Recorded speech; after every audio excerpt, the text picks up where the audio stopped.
예, 반갑습니다. 자, 우리 도반님들 이렇게 해서 반갑습니다. 반갑습니다. 예, 안녕하셨어요. 예. 자, 우리 그 흥국사 이 아름다운 절에서 일요일 날 오후 2시에 이제 불교대학 과정으로 금강경과 육조단경을 이제 가을 학기에 공부를 하게 됩니다. 이 금강경은 다 아시는 바와 같이 이 대한불교 조계종의 소위 경전이고, 또 육조 해능대사가 이 금강경을 듣고 마음을 깨치셔 생사고해를 해탈하신 그런 경전이거든요. 그래서 우리가 이 금생의 금강경을 같이 공부하는 인연을 지은 것은 큰 복이 아니겠나 이런 생각이 들고요. 같이 공부하게 돼서 반갑습니다. 저는 이제 고우 스님이라는 분을 만나가지고 인생의 하나의 큰 전환점을 맞았어요. 그래서 제가 고우 스님 만났는 데가 2002년입니다. 2002년. 그때 제가 이제 대한불교 조계종 총무원의 기획과장이라는 걸 할 때였어요. 그러니까 총무원의 기획과장이란 자리는 이제 조계종 총무원의 가장 머리 기른 사람으로서는 가장 고위직이고 가장 그 연봉이 높은 사람이었는데, 그때 이제 조계종이 지금은 많이 안정된 편입니다만은 그때만 하더라도 그 내분과 갈등으로, 예, 어서 오세요. 예, 내분과 갈등이 심해서 저도 그때 그 좀 마음이 안정이 안 됐어요. 예, 그래서 그때 이제 부처님 가르침은 지혜와 자비의 종교인데 우리 조계종은 왜 이렇게 시끄럽고 복잡할까 이런 의문을 가지고, 혹시 산중에 산중 깊은 곳에 바른 그런 눈 밝은 선지식이 있으면 내가 한번 찾아보리라. 만약에 그분에게도 답이 없으면 내가 마음을 조계종 총무를 떠나야겠다. 왜냐하면 부처님 가르침하고 너무 거리가 머니까 내가 이제 너무 스트레스가 많아서 안 되겠더라고요. 그래서 이제 주변에 추천을 받았는데, 이제 태백산에 가면 각화사라는 절이 있는데 거기에 선원장 하시는 고우 스님을 한번 만나보라고. 그래 누가 추천을 하대요. 그래서 이제 고우 스님 만났더니 아유, 이웃집 할아버지처럼 평안한 분이 아주 자상하고 자비롭게 인자하게 이제 저를 맞아주셨는데, 그때 고우 스님이 65이었던 것 같고요. 제가 아마 38쯤 됐었던 것 같아요. 그래서 제가 이제 그때 마음속에 엉어리진 것을 이제 폭포수처럼 이렇게 쏟아내고 스님께 여쭈었는데, 스님께서 이제 그걸 하나하나 이렇게 해가지고 싹 정리를 해주는데, 제 마음이 뭐 소위 말하는 그 10년 묵은 체정이 쑥 빠지는 거 있지 않습니까? 그런 느낌이 확 들었어요. 그래서 한 6시간 동안 이제 문답 하니까 더 물을 것도 없고 또 어떤 그런 갈증이 없어졌어요. 그래서 그때 이제 제 마음이 세상에 도인이라고 있다는데 나는 한 번도 도인을 만나본 적이 없는데 이런 분을 도인을 하겠구나 하는 믿음이, 자연스럽게 믿음이 생기대요. 그래서 이제 내가 이분을 의지해가지고 불교 공부를 제대로 한번 해봐야겠다 이렇게 해가지고 이제 한 10년 정도 공부를 그 서울에서 이제 그 봉화까지 법문을 들으러 거의 한 달에 한두 번씩 다녔어요. 그때 이제 우리 여기 한국사 주지스님도 거기서 만났어요. 그때 각화사 주지로 오셔가지고 이제 각화사 주지스님, 철산 스님, 선원장 스님, 이제 고우 스님 이렇게 해가지고 인연이 돼가지고 지금까지 20년 동안 인연이 됐고, 저는 한 10년 정도 고우 스님이 제시하신 공부를 해보니까 제가 마음이 좀 편안해졌어요. 그리고 불교에 대해서도 어느덧 이해도 되고 또 믿음도 더 확고해지고, 그래서 이제 조계종 문제도 이제 어느 정도 문제의 원인도 알게 되었습니다. 뭘까요? 왜 조계종 스님들을 왜 싸웠을까요? 네? 집착을 해서. 그 이제 제가 그때 내린 결론, 스님께서의 말씀은 불교를 모르고 있다 이렇게 문제였다. 불교를 부처님의 지혜를 바르게 이제 알지 못하기 때문에 이제 우리가 세속 사람들은 이해관계 때문에 싸우는 건 어찌 보면 자연스러운 거잖아요. 세상 사람들은 이해관계 때문에 이익 보려고 서로 다투는 건 지금 뭐 미국 소련 이렇게 싸우는 것도 보면 자연스러운 것인데 이제 출가해서도 그런 세속의 욕망, 아까 말씀하신 집착, 이기심을 이제 내려놓지 못하면은 이제 조계종이라는 곳에서도 이제 갈등이 이제 멈추기 어렵겠죠. 그래서 저는 이제 그런 말씀을 듣고 이제 나름대로 이렇게 답을 찾고 결론을 내리고 그래서 한 10년 정도 공부해 보니까 제 마음이 이제 많이 편안해지고 이제 불교의 부처님의 가르침에 대해서 이제 이해도 좀 깊어지고 이러면서 제 마음이 일단 편안해지니까 이 세상을 보는 그런 그 눈이 좀 달라지면서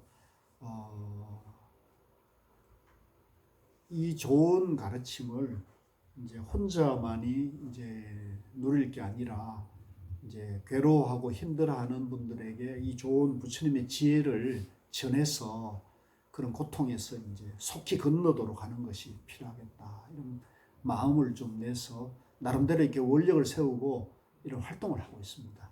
그래서 지금 이제 제 이게 초판은 이렇게 나왔는데 이제 여러분들은 파란 책 받으신 분도 있고 그렇죠. 그 교재가 조계종에서 표준으로 만든 금강경이라는 책이에요. 이 책도 제가 아이디어를 내 가지고 만드는 거예요. 이 책이 조계종에서는 그동안 이 조계종 본 금강경이 없었습니다. 그냥 개인이 이렇게 저렇게 번역한 한문을 가지고 한글로 번역한 책을 가지고 공부를 했는데 조계종 본, 조계종에서 표준으로 만든 책은 없었거든요. 그래서 제가 공부를 하고 보니까 대한불교 조계종이 소위경전이 금강경인데 조계종본 금강경이 없다는 게 너무 안타깝고 의문스럽더라고요. 그래서 제가 이제 위에 스님들께 교육원장 스님, 총무원장 스님께 건의를 했더니 이거 필요하다고 그래서 조계종본 금강경을 만들자 해서 가지고 제가 이제 요거 만드는 사업 계획과 예산을 5천만 원을 딱 만들어 놓는데 그때 제가 교육원에 있었는데 그 총무원장 스님이 자네 그 교육원에 있지 말고 나하고 같이 좀 일하자 그래가지고 기획실로 이렇게 인사발령을 내버렸어요. 그래서 이제 기획실에 가고 교육원에 있을 때 요거를 이제 예산을 만들어 놓고 기획실에 가서 요걸 이제 사업을 뒷받침을 해서 나온 책이 이제 이 책이에요. 그래서 이 책은 굉장히 제가 애정하는 책이고 굉장히 자부심을 조계종 삶에서 너 뭐 했냐 그러면 제가 이 책 만들었다 이렇게 자부심을 내는 책인데 이게 책이 많이 팔렸어요. 지금도 이제 조계종 신도라면 이 책을 갖고 공부를 하게 되는데 우리 한국사에서 이제 이 책을 가지고 여러분 도마님들 불자님들 만나게 돼서 저는 굉장히 기분이 좋고 행복합니다.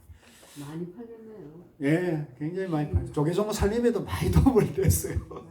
그래가지고 그 책, 실제 이제 책 실물을 작업하신 분이 이제 서재영 박사로 제 도반인데 그분이 이제 상도 받았어요. 자, 요거 보시겠습니다. 자, 우리 불자님들 요 내용 보시면 글자를 조금 크게 해서 보시기 편하게 만들어 놨거든요. 자, 보시면 금강바라밀경 이렇게 있죠. 금강반야바라밀경. 원래 이 금강경의 온 제목이 금강반야바라밀경이에요. 그래서 금강반야바라밀경 개관해서 그 밑에 있는 중효는 이제 제가 고우스님께 받은 법명입니다. 그래서 저를 부를 때 중효 거사, 중효 교수 이렇게 부르면 됩니다. 제 이름은 박희성이고요. 저는 이제 우리 여기 흥국사 불교대학의 전임 교수이고 제가 주로 활동하는 곳은 이제 불교인재원이라고 조계사협회 조계종 전법회관에 불교인재원이라고 있는데요. 여기서 이제 주로 제가 생활 참선 프로그램이라 해가지고 참선 프로그램을 주로 진행을 합니다. 자, 1. 금강경의 역사 보겠습니다. 부처님의 말씀을 모아놓은 것이 이제 84,000 경전이라고 그러죠. 대장경이라고 그러죠. 그래서 이 84,000 대장경은 전부 제자들이 부처님 말씀을 법문을 듣고 그것을 기억을 했어요. 기억을 해가지고 이걸 당시에는 이제 문자나 종이와 같은 그 지금 우리가 상상하기는 어렵습니다. 그러나 한 2600년 전에는 이걸 문자로 이렇게 적어서 이 경전을 기록할 수가 없었어요. 그래서 당시에는 그냥 우리가 부처님 말씀을 듣고 기억을 해가지고 이걸 자꾸 외우는 거예요. 외워서 후대에 이거를 이제 암송을 해가지고 전해서 이게 이제 몇백 년을 그렇게 전해 내려왔습니다. 그러다가 기원전 1세기경에 이것을 이제 드디어 이제 대나무 잎이나 또는 그 종이를 대체하는 대나무 잎으로 또는 이제 나무의 낙엽 또는 나무를 이렇게 이제 쪼개면은 그 하얀 면이 나오잖아요. 거기에다가 이제 문자로 기록을 하기 시작합니다. 기원전 1세기경에. 그래서 이제 그렇게 이제 암송, 전성, 그 다음에 이제 문자로 기록해서 경을 만들어 가지고 이것이 이제 필사되고 목판본, 금속본 이렇게 해가지고 경전이 이제 결집이 됩니다. 그래서 이 경전이 오늘날 우리가 이렇게 이 책이 만들어져 지금 우리가 책으로 볼 때까지는 상당히 오랜 역사와 기록이 이제 전성되어 왔다. 부처님 당시에는요, 율장이라 해서 계율을 아시죠, 여러분들? 예를 들면 살생하지 마라, 거짓말하지 마라, 도둑질하지 마라 이런 부처님이 이제 계율로 정해놓은 그 율장이 가장 먼저 기록이 됐다 그래요. 그 다음에 이제 초기 경전을 우리가 수타니파타라고 해요. 수타니파타가 가장 초기에 결집된 경전이고, 그 다음에 이제 법구경 같은 거. 그래서 우리가 보통 보면 율장이나 수타니파타나 법구경은 그 경문이 아주 짧습니다. 그러니까 우리가 기억하고 암송하기가 좋죠. 그 다음에 이제 그 뒤에 아함부경전이 결집이 되는데, 요 아함부경전이 이제 북방에서 한문으로 결집될 때 이름을 아함경이라 했고요. 남방 쪽에서는 이것을 이제 팔리어 문자로 결집된 게 최초의 경문이에요. 그래서 그걸 팔리어에서 니까야라고 그래요. 한번 같이 해보실까요? 니까야. 아함부. 그러니까 요게 이제 한문으로 우리나라에 전했을 때는 아함부경.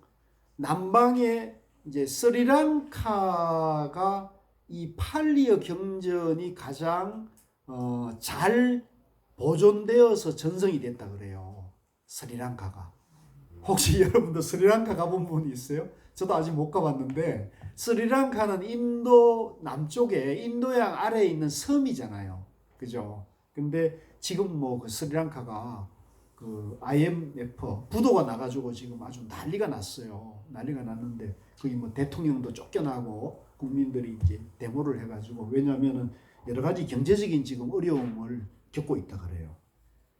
근데 그 나라에 이제 이 팔리어 불경이 가장 최초로 기록된 것이 이제 팔리어인데, 그 팔리어 경전이 스리랑카에 잘 전성되어 왔어요. 그게 아마도 서민이어 가까워. 이제 우리가 보통 우리나라면 대륙에 인접해 있으면 외침을 받으면 이제 문화나 그런 국보나 보물들이 다 멸실이 되잖아요. 외침을 당하면. 이제 우리나라 같은 경우도 신라의 그 황룡사 구청 목탑 같은 경우는 세계적으로 아름다웠다 그러는데, 그게 뭐 몽골이 침입해 와가지고 그냥 불을 싸질러 버렸잖아요. 그러니까 사라져 버렸는데, 이제 일본 같은 데는 그 문화가 한번 전성이 되면 거의 그게 외침이 없다 보니까 내란이 크게 뭐 문제가 안 생기면은 잘 전성이 되잖아요. 그래서 우리가 일본에 가면은 일본의 절들이나 심지어는 선종 사찰도요. 일본에 가보면 그 선종 사찰의 원형이 그대로 남아 있어요. 그래서 교토 같은 데 가보면 저는 굉장히 감동을 해요. 교토에 가면 여러분들이 혹시 들어봤는지 모르겠는데 그 용환지라고 그러나 요관지 석정이라고 해서 그 돌로 된 석정이 정원이 있거든요. 돌의 정원이라 해가지고 그 영국의 엘리자베스 테일러 그 여왕이 일본에 방문했을 때 이제 대개 영국 여왕이 다른 나라를 방문하면 그 나라의 대표적인 그런 문화유산에 가가지고 그걸 이제 이렇게 구경을 하잖아요. 엘리자베스 여왕이 가서 구경한 데가 이제 교토에 가면 이제 용안사라는 석정이라는 데가 있어요. 가면 조그만해요. 우리 여기 한국 사회 요 정원처럼 요 정도 공간이에요. 조그만한데 전부 돌로 된 그 정원이 있거든요. 제가 이따가 카톡방에 그 사진을 올려드릴게요. 진짜 참 멋있습니다. 정말로 아름다워요. 그런데 이제 그런 일본에 가면 교토에 그 석정이 그런 절들이 수백 개가 있거든요. 그러니까 이 선종이 중국에서 출현해가지고 우리나라를 거쳐서 일본에 전해졌는데 중국이나 우리나라에는 일본이 아니라 선종의 그런 정원, 그런 원형이 거의 다 파괴돼 버렸어요.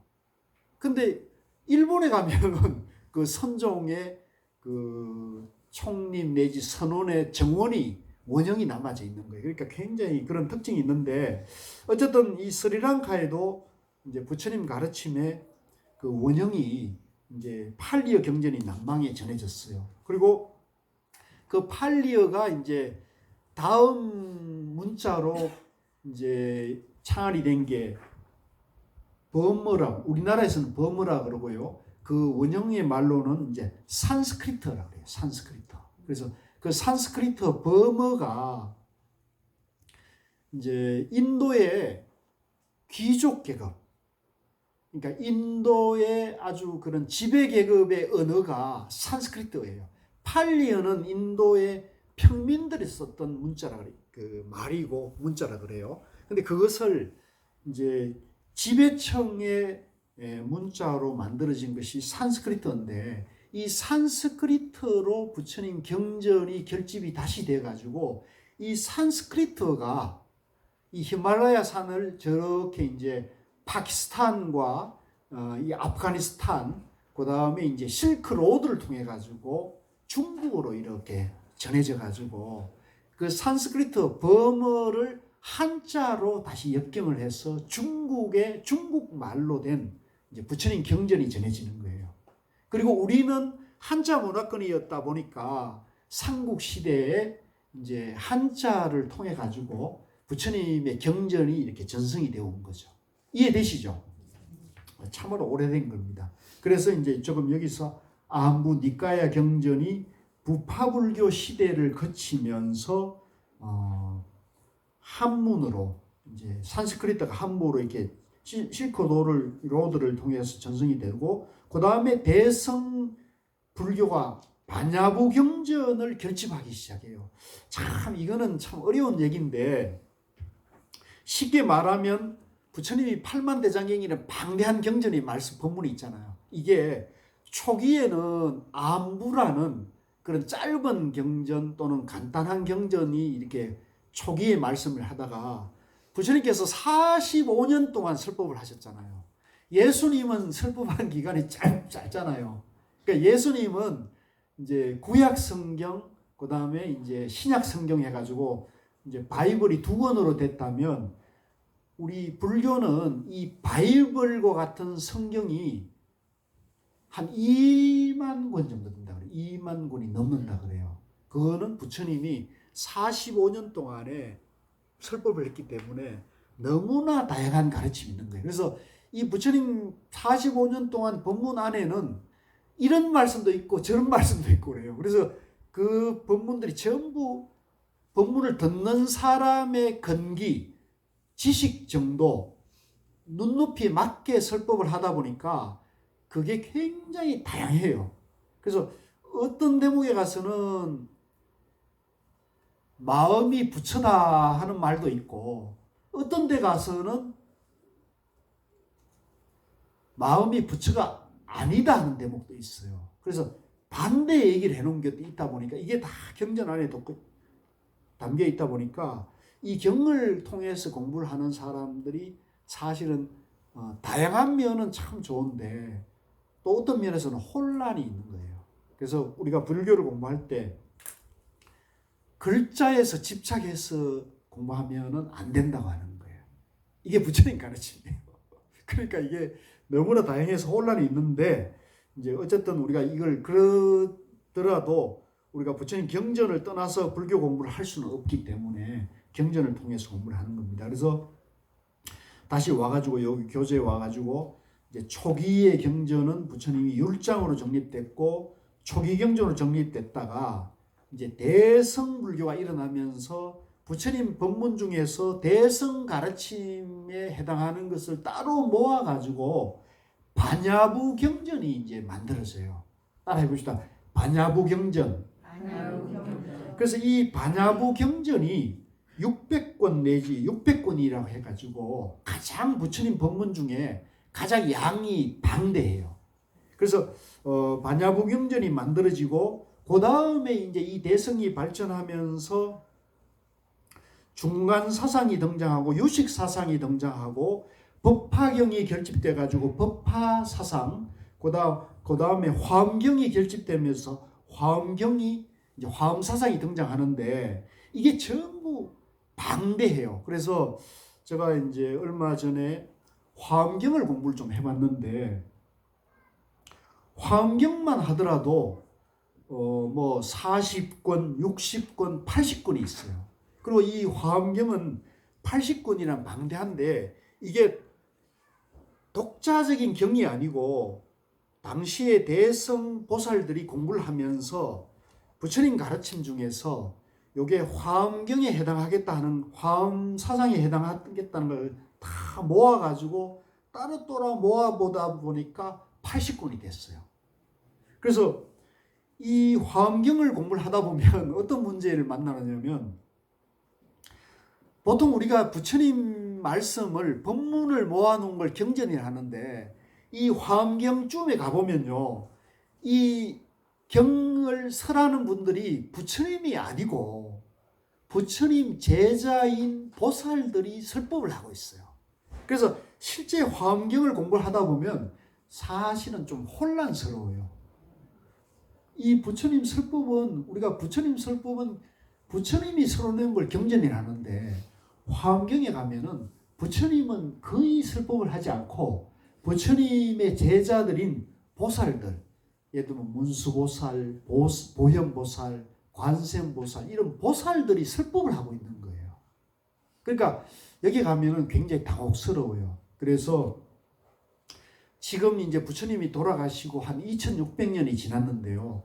지금 이 세계 불교를 공부하는 분들의 혼란이 좀 있습니다. 어떤 혼란이 있냐면 이 남방 히말라야 산맥 남쪽에서 부처님의 초기 경전이 잘 전승되어 와가지고 그 초기 경전만을 공부하는 분들은 이 대성 불교의 경전을 모르고 있는 거예요. 그러다 보니까 초기 경전만을 공부한 분들은 이 대성의 화엄경이나 법화경이나 이 금강경을 보면은 부처님 친설이 아니다 이렇게 오해하고 있는 게 있어요. 또 반대로 이 대성 경전만 공부한 분들은 초기 경전의 이 니까야라든가 율장 같은 그런 판리어로 된 것을 못 봤기 때문에 이 대성 경전만을 공부한 분들은 초기 경전을 소성 경전이다 이렇게 약간 폄하를 해요. 낮춰보는 게 있어요. 그래서 이 대성과 소성이 여러분들 아시죠? 약간 견해 차이가 있고 대립하는 견해가 있다는 얘기를 좀 상식적으로 다 들어오셨죠? 예, 이렇게 했는데 여기서 이제 우리가 이 한국 불교의 어떤 그런 자부심이 나타나는데요. 이 문제 때문에 성철 스님이라는 분도 상당히 좀 혼란이 있었던 것 같아요. 성철 스님이. 그러니까 성철 스님은 지금으로부터 한 20-30년 전에 활동을 하셨잖아요. 그러니까 성철 스님이 1960년대, 50년대, 60년대에 이런 혼란을 보고는 이분이 이제 여러분 잘 아시다시피 유달리 똑똑하셨잖아요.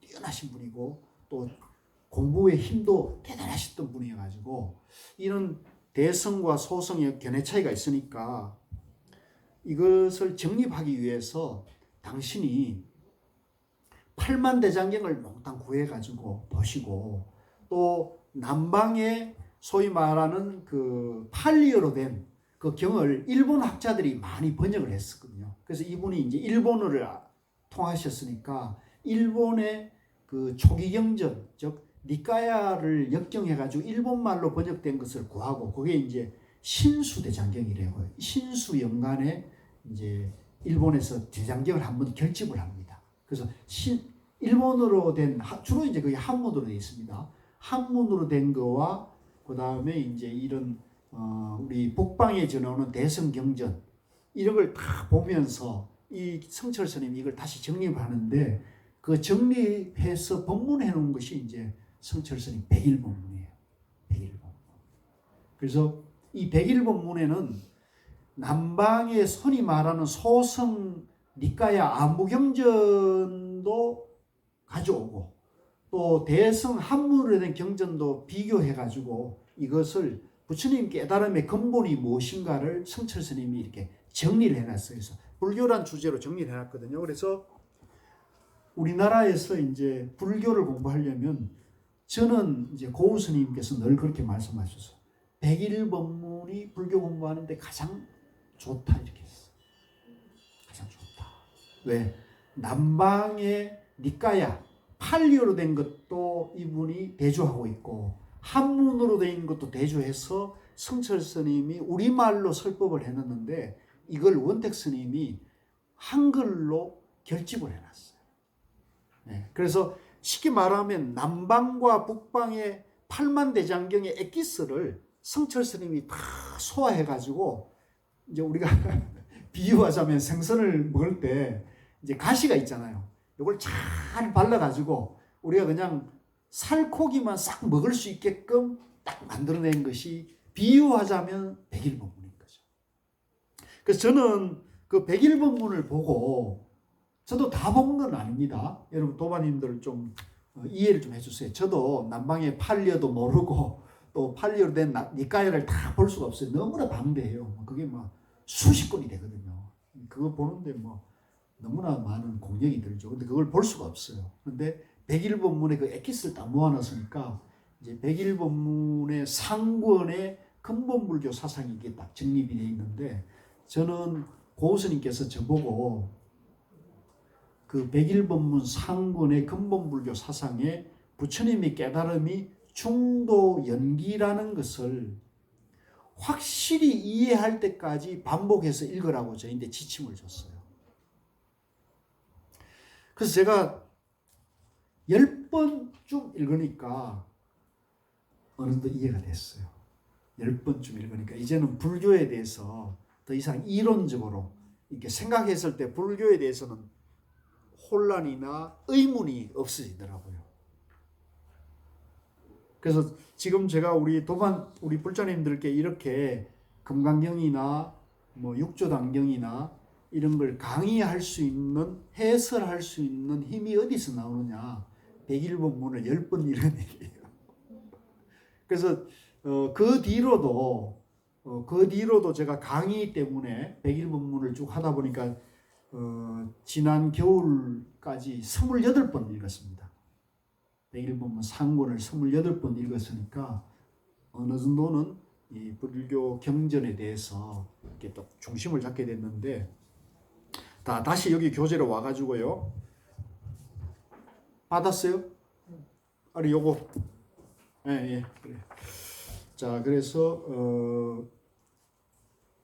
이제 선종이 이제 화엄부 경전이 들어오고 그 다음에 이제 선종이 등장을 하는데요. 이 선종 중에서 우리가 육조 해능 스님을 좀 알아야 돼요. 그래서 요 금강경 공부가 끝나면 육조 해능 대사의 육조 단경을 우리가 공부를 하거든요. 그러니까 요 과정이 굉장히 좋은 공부 과정인데 이 육조 스님은 호가 조계예요. 조계. 한번 같이 봅시다. 조계. 조개. 그러니까 우리 대한불교 조계종 할 때 조계가 그 기원이 어디서 왔느냐 하면 육조 스님의 조계에서 왔어요. 그래서 이 조계 육조 해능 스님이 오랫동안 법을 설한 곳이 중국에 가면 조계산이 있어요. 저 남방에 가면 광저우라고 있는데 광동성 광저우 광주라고 그러죠. 광주. 우리나라 광주하고 이름이 똑같아요. 그러면 그 광주가 있는 곳이 광동성인데 광동성 그 위쪽에 올라가면 소관시라는 인구 한 70만의 작은 도시가 있는데 그 소관시에서 차로 한 15분 정도 거리에 가면은 조계산이 있어요. 거기서 육조 해능 스님이 오랫동안 법문을 설했는데 그래서 육조 스님을 표현할 때 부를 때 우리가 성철 스님 그러면 가야산 호랑이 그러고 서산대사 휴정 스님을 부를 때 서산 스님 그러잖아요. 그 서산 스님이 묘양산을 말하거든요. 그 묘양산을 서산이라 그러는데 이게 자연스럽게 휴정 스님의 호가 되어서 서산 휴정 그러고 성철 스님 보면 가야산 이러듯이 이 조계산 육조 해능 스님이 조계산에 오래 있어서 조계라 그래요. 그래서 이 육조 해능 대사의 정신 사상을 계승하고 있는 것이 조계종이거든요.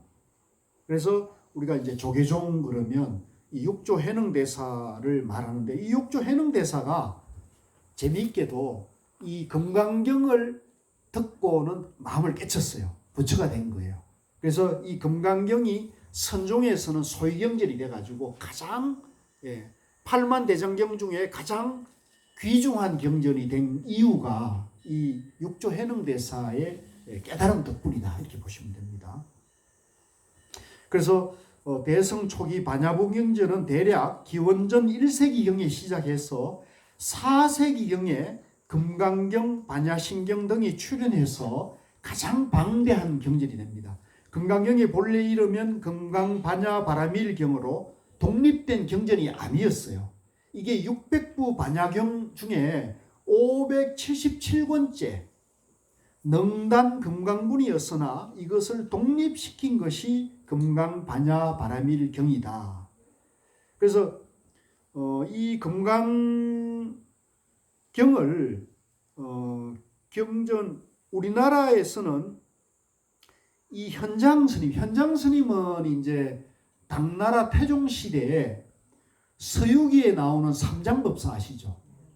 삼장법사의 모델이 이 현장 스님이었거든요. 현장 스님은 서기 602년에서 664년까지 사신 분인데 이분이 이제 인도에 가가지고 모진 고생을 해서 이제 불교를 공부하고 많은 경전을 구해와가지고 중국에 와서 한문으로 이렇게 역경해가지고 현장 스님이 큰 역경사로서 큰 역할을 했는데 현장 스님 번역본보다 우리나라에서는 구마라집 스님이 번역한 본이 많이 읽혀요. 그래서 구마라집은 현장 스님보다도 약 한 300년 이전에 스님이셨는데요. 서기 348년에서 413년에 사셨는데요. 이분이 천재였어요. 근데 이분은 저 서역, 그러니까 실크로드에 그 실크로드 저쪽 아프가니스탄 쪽, 중동 쪽에 사신 분이 있는데 이분이 이제 산스크리트도 아시고 한문도 아셨다는 거예요. 그러다 보니까 이분이 양쪽 언어가 다 능해가지고 이 구마라집이라는 이 천재를 보물과 같은 스님을 중국의 황제가 이분을 모셔오기 위해 가지고 전쟁을 했어요. 그러니까 이 부처님 가르침이 워낙 보물과 같은 가르침인데 이것을 중국 사람이 보다 더 열심히 보려면 한문으로 이걸 번역할 수 있는 사람이 있어야 하는데 이 구마라집이라는 천재가 있다는 얘기를 듣고 전쟁을 해서 이 구마라집을 연애해 옵니다. 그래서 이 구마라집 스님이 그 번역한 금강경이 아주 문장이 운율이 좋고 읽기 좋아가지고 널리 읽혔어요. 그래서 현장 스님 본은 원문에 충실했는데 중복이 많습니다. 구마라지 번역본은 의역을 해서 축약을 해가지고 읽기가 아주 편하고 그러다 보니까 대중들이 공부하기가 참 좋았어요. 그래서 중국 남조 시대에 양나라 무제가 있습니다. 아주 유명한 스님이 있는데요. 이 무제의 아들이 소명태자인데 이분이 안타깝게도 30살 살다가 요절을 했어요. 이분이 천재였는데 이 금강경을 읽기 좋게 32분으로 이렇게 단락을 나누어 가지고 제목을 붙였어요. 그래서 지금 우리가 지금 읽고 있는 이 금강경본은 구마라집이 한문으로 번역하고 소명태자가 32단락을 나누어 가지고 5글자씩으로 제목을 붙여서 오늘날까지 전해진 거예요. 어서 오세요. 그 다음에 금강경 이름으로 넘어가 있습니다. 금강경의 범어의 원제는 그게 지금 그렇게 돼 있어요. 제가 이걸 다 못 읽습니다. 이제 바저라, 차디카, 프라저나, 파라미타, 수트라 대충 이런 겁니다. 제가 산스크리트를 모르기 때문에 제가 아는 대로 읽었습니다. 예, 그런 거고요. 근데 요것을 원래 이름은 능단 금강반야 바라밀경 같이 한번 읽읍시다. 시작. 능단 금강반야 바라밀경이나 구마라집 한문본은 이 능단을 뺐어요. 빼고 금강반야 바라밀경이라 했고 줄여서 금강경이라는 거죠. 그래서 우리가 금강경이라 하는 원래 이름이 이렇다는 것 정도는 이제 상식적으로는 알고 계셔야 된다. 자, 여기서 자, 산스크리트 원제에 보면 바저라가 있죠. 바저라. 이 바저라는 금강석이란 말이에요. 금강석. 다이아몬드이죠. 다이아몬드는 보석 중에 가장 단단해서 모든 보석을 쪼갤 수 있는 그런 힘이 있다 그러잖아요. 금강석 다이아몬드는. 그래서 우리가 다이아몬드가 작지만 귀하죠. 이게 깨지지 않는다. 그래서 이 금강석이라 하는데 금강경은 모든 보석 가운데 가장 견고하고 밝게 빛나는 다이아몬드의 비유가 된다. 그죠? 그래서 우리가 이제 경전이 다 위대하고 훌륭한데 경전 중에 경전이 금강경이다 이렇게 말한 이유가 보석 중에 보석을 다이아몬드로 금강석이라 하듯이 금강경을 그렇게 비유한다는 거죠. 서양에서는 이 금강경을 다이아몬드 수트라라고 번역을 했어요. 한다. 프라저나는 이제 바냐, 즉 지혜를 말해요. 그래서 바냐 그러면 이게 우리말로는 지혜란 말입니다. 지혜. 그래서 바냐경 그러면 지혜의 경이다 이런 얘기고요. 금강경은 다이아몬드처럼 견고하고 밝게 빛나는 지혜로 번뇌를 잘라 생사해탈의 깨달음으로 가는 경이다. 자, 이렇게 하는데요. 다시 제가 쉽게 설명을 드리면 금강 반야 바라밀 경이라는 것은 금강은 다이아몬드, 다이아몬드 같이 금강 반야는 지혜라 그랬잖아요. 그러니까 다이아몬드 같은 지혜가 있답니다. 다이아몬드 같은 지혜.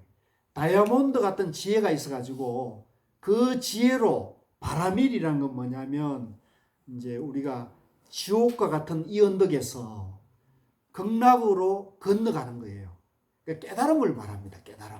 우리가 깨달으면 우리가 지금 여기서 깨달으면 우리 마음이 지옥, 축생, 아수라 갔다가 뭐 인간세계를 하더라도 여기서 우리가 깨달으면 이 마음이 바로 극락으로 바뀌는 거예요. 극락. 우리 마음이. 옛날에는 이걸 번역할 때 이 세상에서 극락 세상으로 간다고 우리가 이해를 했어요. 그죠? 그래서 우리가 지금 이 세상은 지옥과 같고 인간 세계인데 여기서 깨달으면 다음 세상에 극락 간다 이렇게 공부를 했는데 이거는 이제 옛날식 공부 방법이고 지금에 와가지고는 제가 고우 스님, 성철 스님께 배운 거는 지금 우리가 여기 다 우리 여기 지금 건강경 공부하는 도반님들이 다 여기 계시는데 우리 다 마음이 있잖아요. 다 마음이 있는데 이 마음에서 내가 이 마음을 깨달으면 금강석 같은 다이아몬드 같은 지혜가 나와가지고 바로 이 마음에서 극락을 간다는 거예요. 여러분 극락하고 싶으세요? 깨달음을 통해서 극락하고 싶잖아요. 생사윤회의 고통에서 생로병사의 괴로움에서 바로 극락하고 싶죠. 그럼 지금 한번 자기 마음을 바로 탁 깨쳐가지고 다이아몬드 같은 지혜를 바짝 밝혀가지고 바로 해탈해버리면 돼요. 어렵습니까?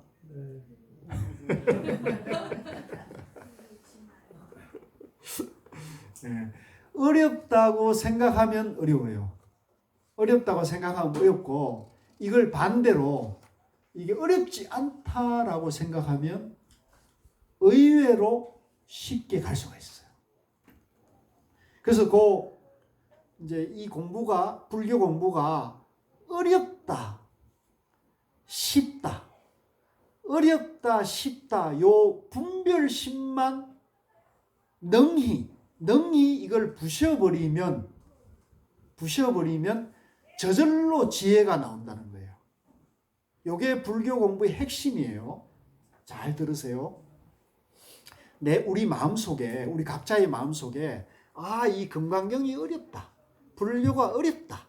삶이 고통스럽다. 삶이 힘들다. 늙음이 괴롭다. 죽음이 두렵다. 이 마음만 부처님의 지혜로 다이아몬드 같은 지혜로 싹 밝혀버리면 요 어렵다, 힘들다, 괴롭다는 생각이 다 부셔져서 다 해체돼가지고 바로 해체되는 순간에 내 마음의 지혜가 환하게 밝아진다는 거예요. 이게 이제 능히 자른다는 얘기. 요 건강경의 원래 이름이 능단이라고 그랬잖아요. 능히 잘라버린다. 뭘?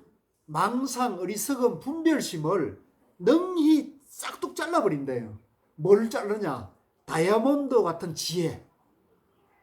다이아몬드는 이 세상의 모든 광석, 보물들을 깨부술 수 있잖아요. 잘라버릴 수 있잖아요. 다이아몬드 같은 지혜가 뭘로? 비유하자면 다이아몬드인데 실제로는 우리 마음이 그렇다고요. 우리 마음이 지혜가 다 있는데 우리 마음의 지혜가 다 갖춰져 있는데 공연히 분별망상이 일어나가지고 그 분별망상에 갇혀가지고 내 아름답고 다이아몬드 같은 지혜가 나오지 못하고 있는 거예요. 그래서 이 다이아몬드 같은 마음을 확 열어가지고 분별망상을 싹 비워버리면 모든 부처님의 지혜가 나온다. 이게 깨달음이라는 거거든요. 그래서 그걸 금강반야바라밀 경이라 한다.